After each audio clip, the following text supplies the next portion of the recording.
B-Pod Studios. This is Talkin Rock. Talkin Rock. Your backstage pass to some of your favorite rock artists. Here's your host, Meltdown. Welcome back into another non-award-winning episode of the Talkin Rock with Meltdown podcast. I appreciate you listening. We've got Wolfgang Van Halen to start us up here in a few minutes. And a guy named John Jackson. He's part of the Bon Scott estate.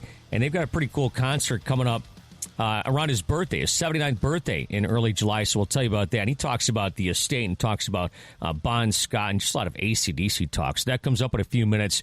But first, it's Wolfgang Van Halen. I talked with Wolfgang earlier this week and made a bunch of news because apparently he was supposed to be at the Back to the Beginning concert with Ozzy or Black Sabbath, or I don't know if he was ever supposed to be there, but he said he can't make it because of the Creed tour, which starts just a few days after that concert. So we talk about that, any of the tricks his father may have taught him in the studio. We talk about horror movies. His latest video called The End has this horror feel to it, and he explains why coming up and more. You can watch this interview at WRIF.com. Wolfgang Van Halen to get us rolling on Talkin Rock. Thanks for having me. How are you? I'm doing well. We're here in Detroit. It's like Detroit, Michigan. It's like a big, huge storm just blew through. It's been hot as balls here. Yeah, it's getting hot coming into summer. Now, does your uncle live here or something, like up in northern Michigan or something? Yes, I have an uncle that lives. My uncle David lives up there. Yeah. Yeah, I was just thinking about that. So maybe you'll be able to see him. So I think you're playing here twice this year. Yeah, I'm looking forward to it, man. Yeah, coming up at Soaring Eagle, you're playing with Creed August 23rd, then November 19th at the Fillmore in downtown Detroit. So how'd the last Creed tour go for you? Oh, it was wonderful, man. They're great dudes, and the crowds were wonderful. It was a really good time. I'm excited for this round two.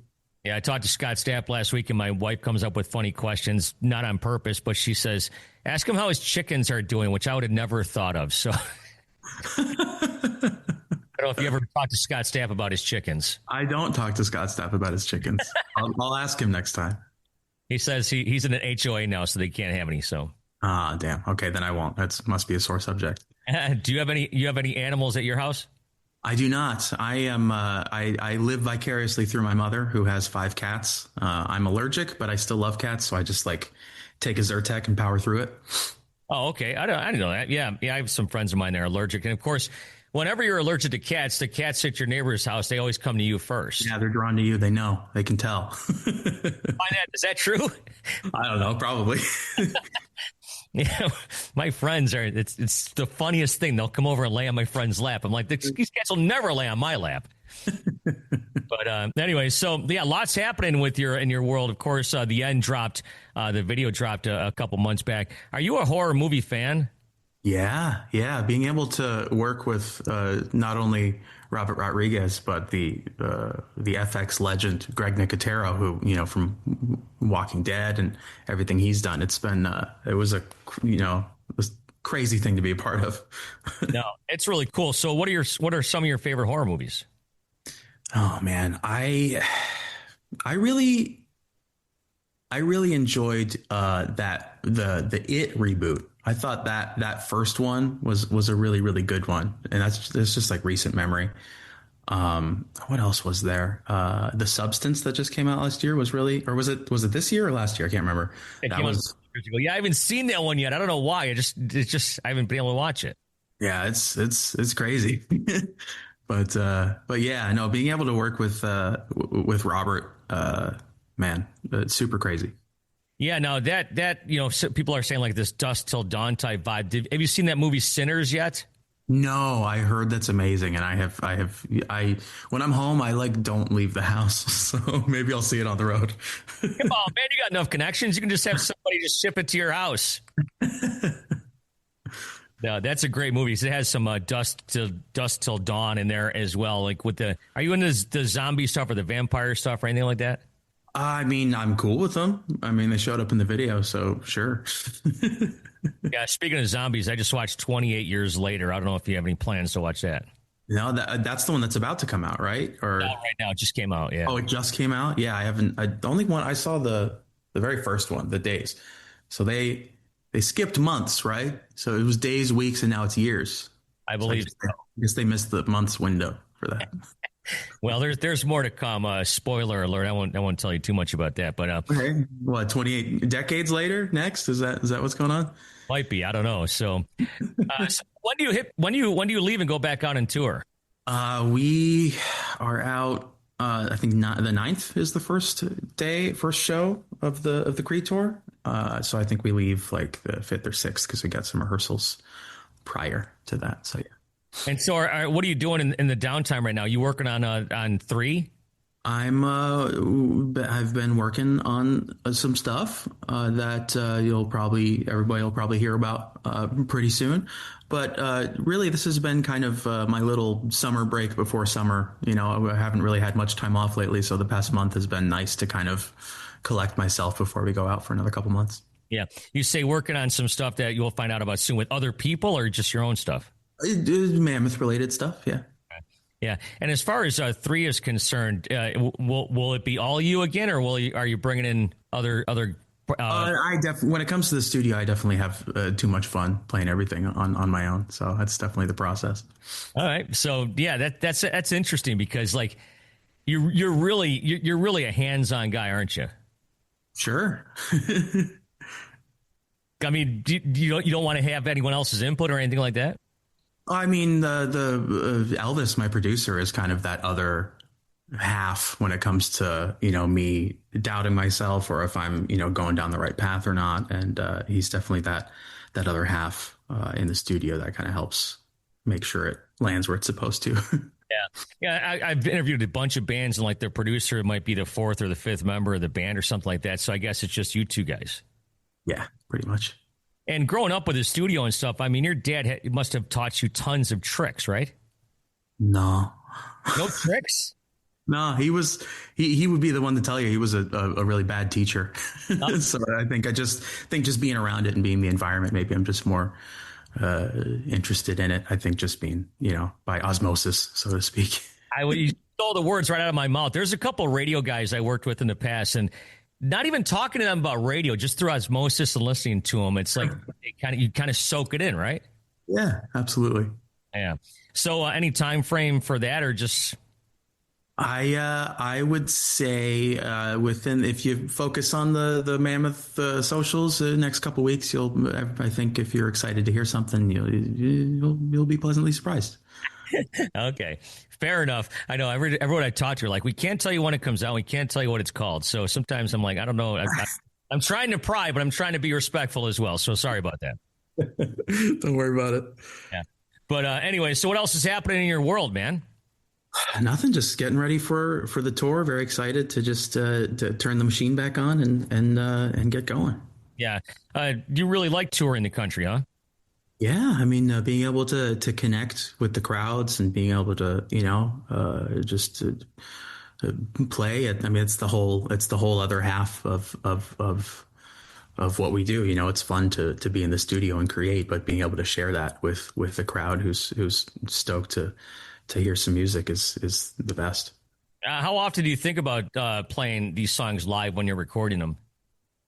The very first Mammoth album, it was more about trying to figure out what the project was. But by the time, we toured for 2 years, now that's always in the back of my mind when I'm doing a song where it's like, oh, this will probably be cool live, So yeah, that's definitely part of the process, going like, oh, this would be a cool thing live, or I think this would kill, sort of thing.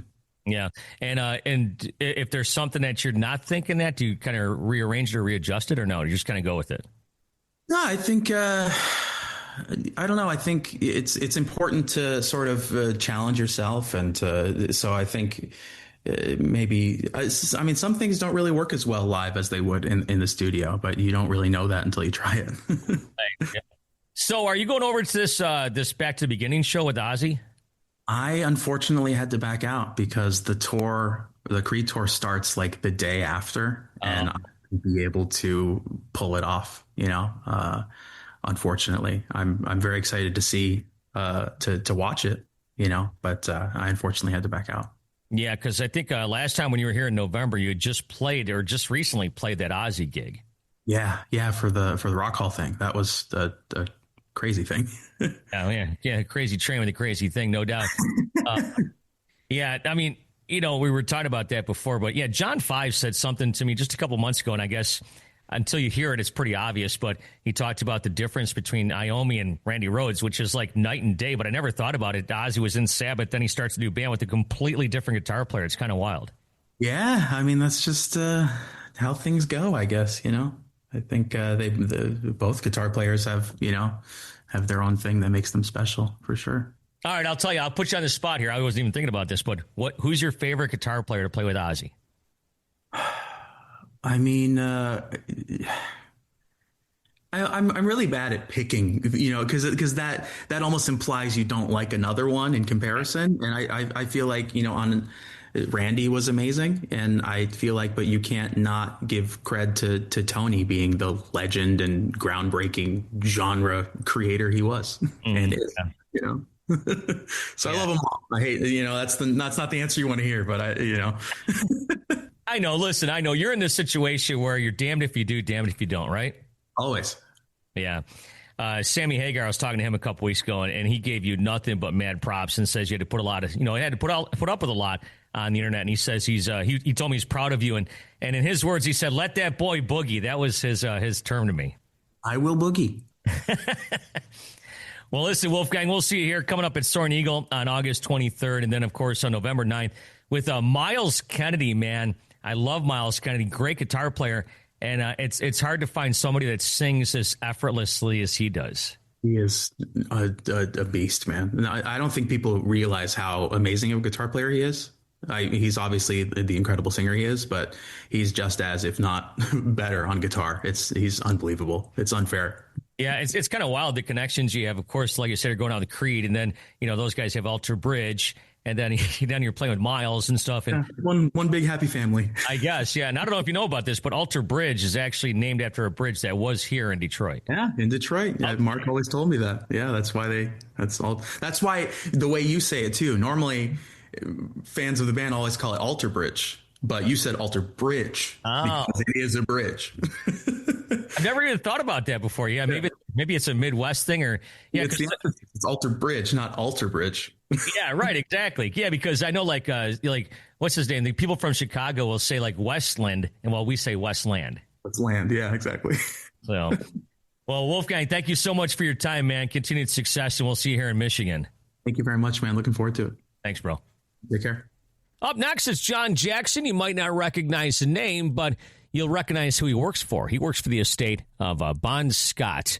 And we talk about how he gets a gig like that, what exactly he does for the Bon Scott estate. We talk about this special concert they're doing around his 79th birthday in New York City with all sorts of special guests and more. John Jackson from the Bon Scott estate is up next. Now, do you get a nickel every time that they play It's a Long Way to the Top if you want to rock and roll before a Metallica show?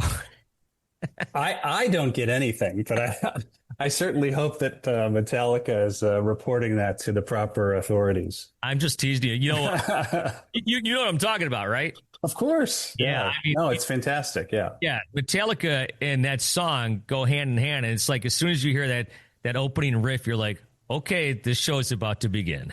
Absolutely.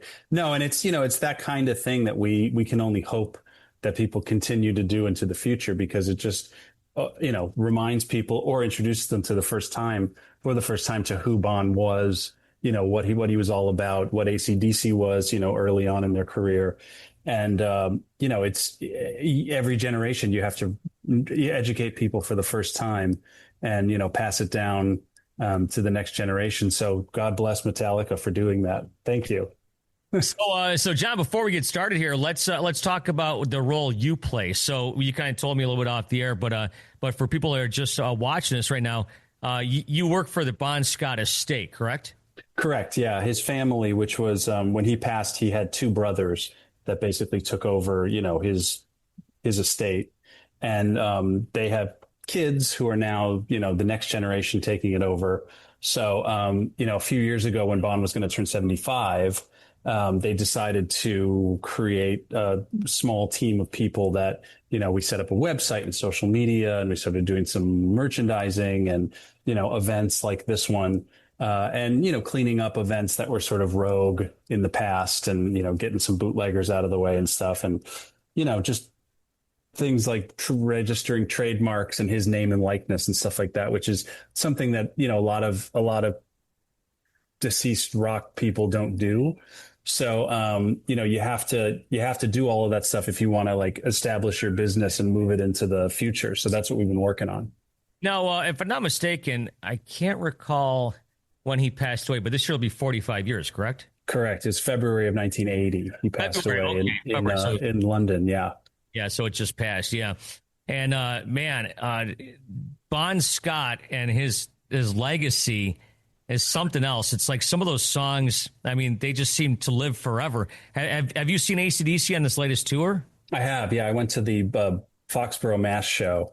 Okay. Up at the Patriots Stadium, and it was unbelievable. I've seen him a bunch. I worked with the band for about 15 years when I was at Sony previously, and we did album reissues and box sets and DVD stuff like Family Jewels and Plug Me In, and the Backtracks box set that looks like a guitar amp and actually is a guitar amp. I got to see him a bunch during like the Black Ice era, the Rock and Roll Hall of Fame era, the Rock or Bust era. So yeah, but this show was unbelievable. I mean, Brian was killing it. I was, a little nervous because of his, health issues that he's had with his hearing and stuff, but it was phenomenal. Yeah, you saw the show, if I'm not mistaken, right after the Detroit show. Yeah. Yep. That was the next one. Yeah. Yeah. They went from here to there. So it's funny. I was just telling you off the air that I've been in this business for 35 years, and AC/DC is one of the bands I've never had a chance to meet, interact with, or interview. It's crazy. So have you met those guys a few times, Angus and that? Yeah. When I was doing the packages, Angus and Malcolm at the time were, they're in charge of everything. So I would have to go and present, back in those days, it was still printed out, mock-ups of the packaging and stuff like that. And, have to go and actually meet with them and show it and stuff. So that was always a great time because they're so, if they know that what you're talking about, they're immediately bought in, so it was a great period. Yeah, they have to keep their mailbox money, I call it, because it's like with all those AC/DC songs that have ended up on commercials and whatnot, I just imagine, well, not so much anymore, but Angus just walking to his mailbox every day and just opening up check after check. The big giant one that just says, $1 million or whatever. Man, oh man, their stuff totally. Is so many. So have you had a chance to meet Brian? I did meet Brian once. Yeah. He was delightful. I mean, just the nicest guy. He was doing after the show. It was in Chicago, actually, after a show at the United Center. And he stayed for 2 hours and talked to everybody after the gig. And it was phenomenal to spend some time with him. Him and Cliff were the ones that stuck around after the gig. That's great. So how long have you worked for the Bon Scott estate? About 5 years now. Okay, so before this, so are you just like this huge AC/DC fan that just happens to stumble into working with the guys and then doing this for Bon Scott? Well, I worked for a division at Sony Music for about 20 years called Legacy. Mm-hmm. We did all the box sets and reissues and deluxe edition of albums and stuff like that. And I was actually in charge of their A&R department for a good decade. And during that time, you get to know people and they trust you. And I did a lot of work with like the Johnny Cash estate and the Billy Joel team. And,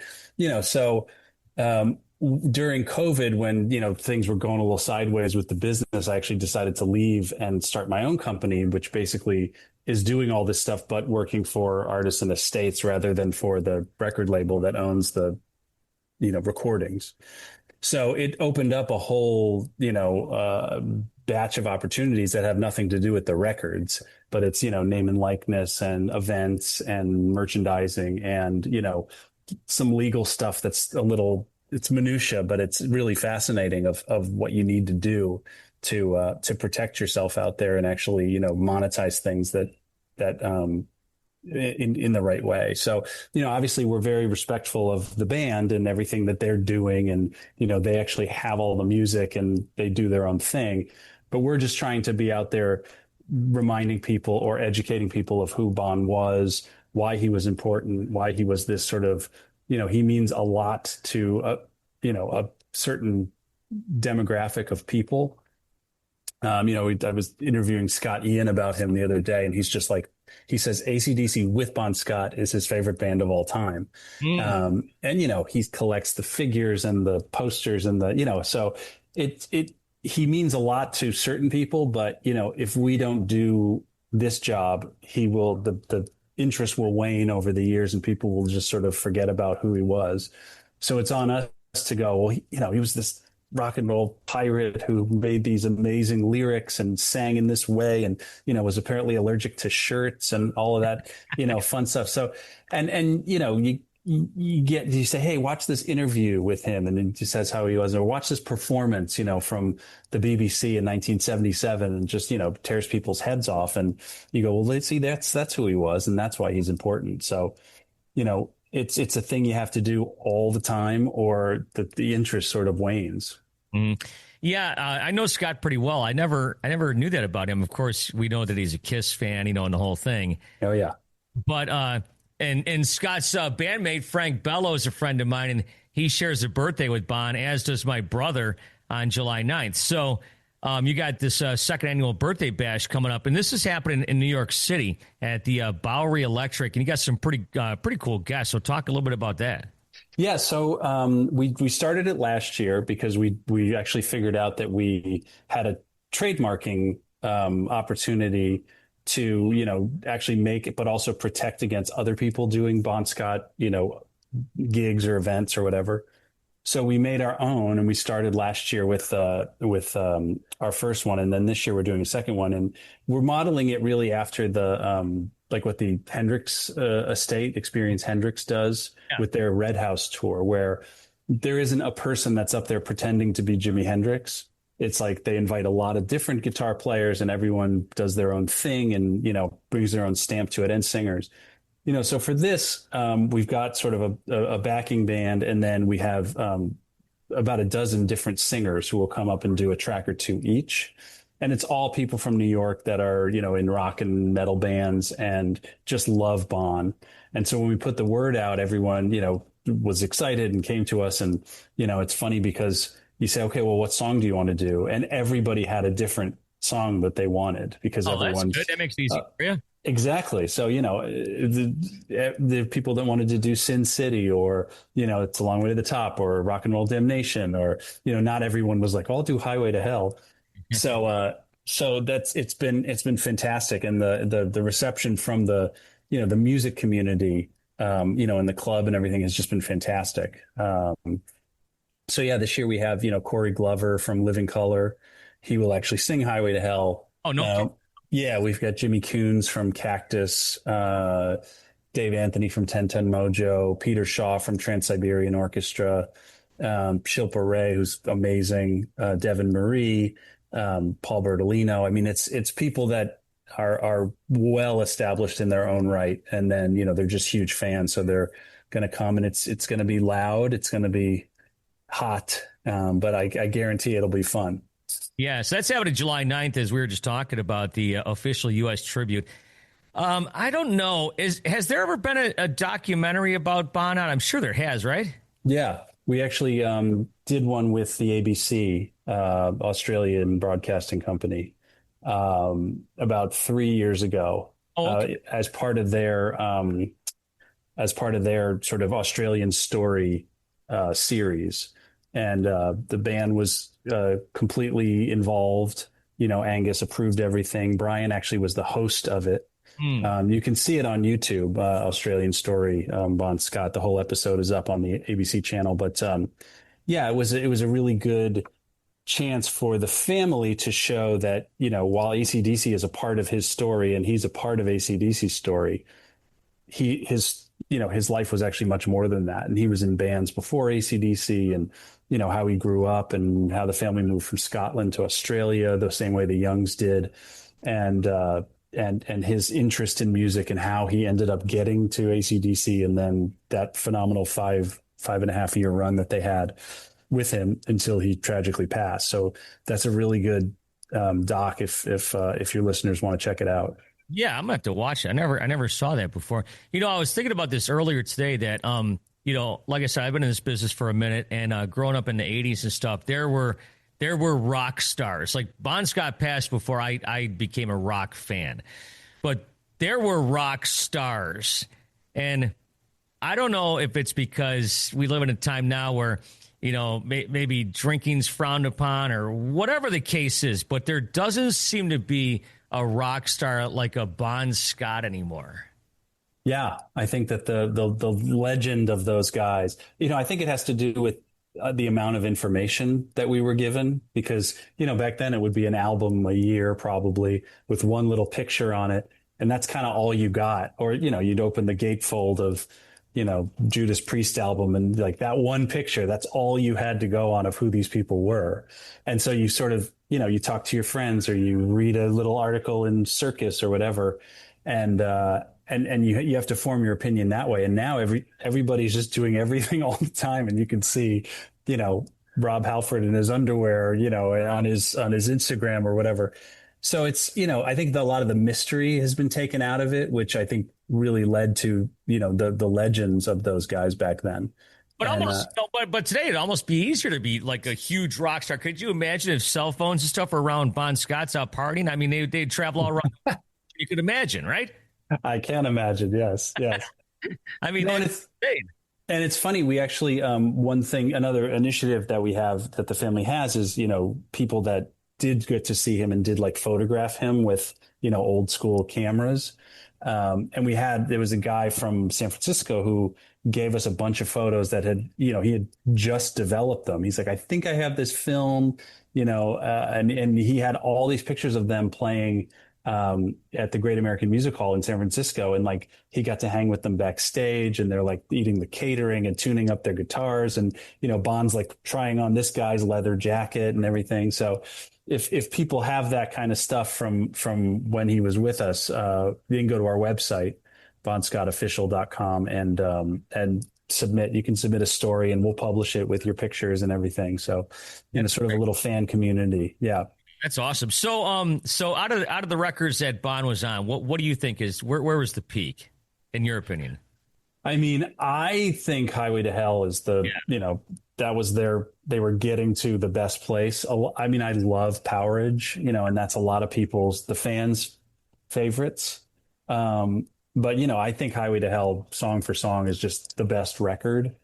But that's just my opinion. And the thing, about people of our generation, and this is something that Scott talked about, it was very confusing, because he ended up passing away February of 1980 and Highway to Hell was just like kind of coming up here in the States.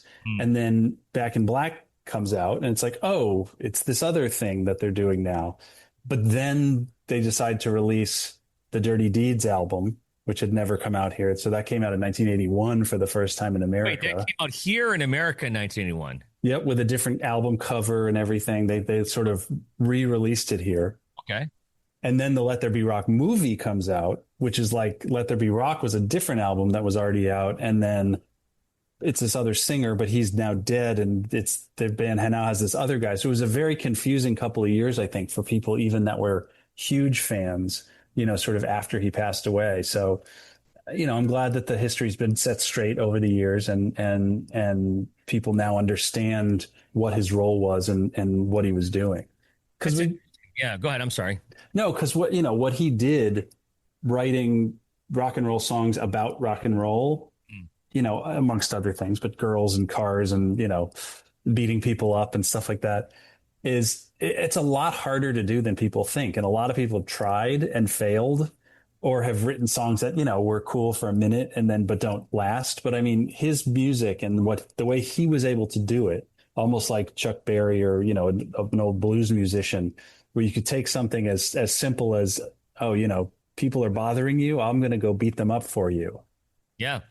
And making that into a song that is not only catchy, but it's consistent and it's delivered properly.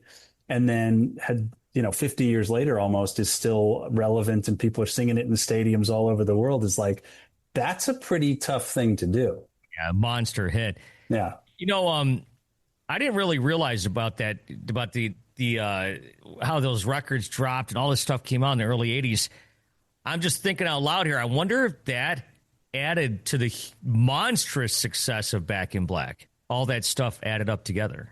Oh, I think it did. Yeah, I think Atlantic Records really benefited from re-releasing Dirty Deeds and then the film, because they owned the film too. So I think that they really jumped on it. And I believe that the band was not super happy about it at the time because they wanted to move on and do the new thing. Yeah. But, I think it really worked out because those records were on the charts together and like sort of pushing each other up for those, couple of years. Now, how much of Back in Black was written when he passed away? Do you know? In terms of lyrics, people like to think that he wrote lyrics on that record, and he did not. Okay. Something that I know that they did do was, they would always keep sort of phrases around, particularly Malcolm and Angus, so something like "have a drink on me," or, even "Hell's Bells" is a phrase that people say, or "you shook me all night long." I mean, that's as old of a blues song as you could possibly imagine. And Led Zeppelin has a song that goes, "You shook me all night long." And, so having those sort of turns of phrases, I think were probably, in their bank, some of their notebook somewhere. But he definitely did not write the lyrics to those songs the way that people kind of hoped that he did. So how close is AC/DC to the Bon Scott estate now? They're very close. I mean, they're business partners. There's publishing and master royalties that they do. And when the band plays live, they're still doing half songs from his era. The set is literally half and half. So, they work that out, and there's, public performance money that comes from that. That stuff is all like legal stuff, but are like the guys like Angus and stuff, they still like touch base with the estate? I mean, they still. Yeah. And the brothers are, the two nephews, Bond's nephews, they're his brother's kids. Been to a bunch of the shows and, see him and stuff. And it's a great relationship. Okay, great. Yeah. Yeah. I remember, the Youngs brothers had the nephews, or I can't remember, was it Rhino Bucket they were in? There was a band that the Youngs brothers kids were in back in the early 90s, and I met them once. That would be as close as I got to meeting someone from AC/DC. Now I can't remember the name of them, but they were there for a minute in the early 90s. Anyways, we'll edit this in post. Don't worry about it. Of course, yeah, for sure. But yeah, so Bon Scott, July 9th, the official U.S. tribute. That happens at the Bowery Electric in New York City. Like you said, Corey Glover, Peter Shaw, just a bunch of artists playing there that night. And that's for his 79th birthday. I guess for the 80th, you got to do something really big, huh? Well, that's what we're hoping for. I mean, this is all building towards, next July, and hoping to have something that's, even bigger, even better. So, if anyone is thinking about making it, can't go, that sort of thing, just be on the lookout for, the birthday of 80 and then beyond, because we want to just keep growing it and, just introduce new people to them. And whether it's, a Funko Pop doll or a cool T-shirt or a, whatever, it's just little ways to continue people thinking about them. Well, John, thanks so much for the time. We'll push people towards the website and whatnot, and have fun at that show, man. It sounds like it's going to be killer. Thank you so much. I appreciate your time. And that's going to do it for this edition of Talkin Rock. Yeah, just a couple interviews this week. I've already got one interview scheduled for Monday of next week, so there will be a Talkin Rock episode coming up for a special July 4th weekend. And then I am gone for a week, as I'll be celebrating my 25th wedding anniversary. My wife is so lucky to have married me 25 years ago. Anyways, she won't be listening to this, so I don't have to worry about it. Anyhow, thank you so much for checking out Talkin Rock. I love doing this for you guys. Somebody messaged me over the week on my X account, I do believe, and they're like, I hate it when these interviewers talk about themselves all the time, and it's just not my thing, man. I want to hear from those guys. I want to hear from the guys I talk to. I don't want to hear from me, and I'm sure you don't either. So Anyways, I appreciate you guys listening. Thank you for listening to Talkin Rock with Meltdown. You can help this podcast grow by giving it a 5-star rating and writing a review on Apple and iTunes. Plus, feel free to subscribe and share it with your friends. Until next time, thanks for listening to Talkin Rock.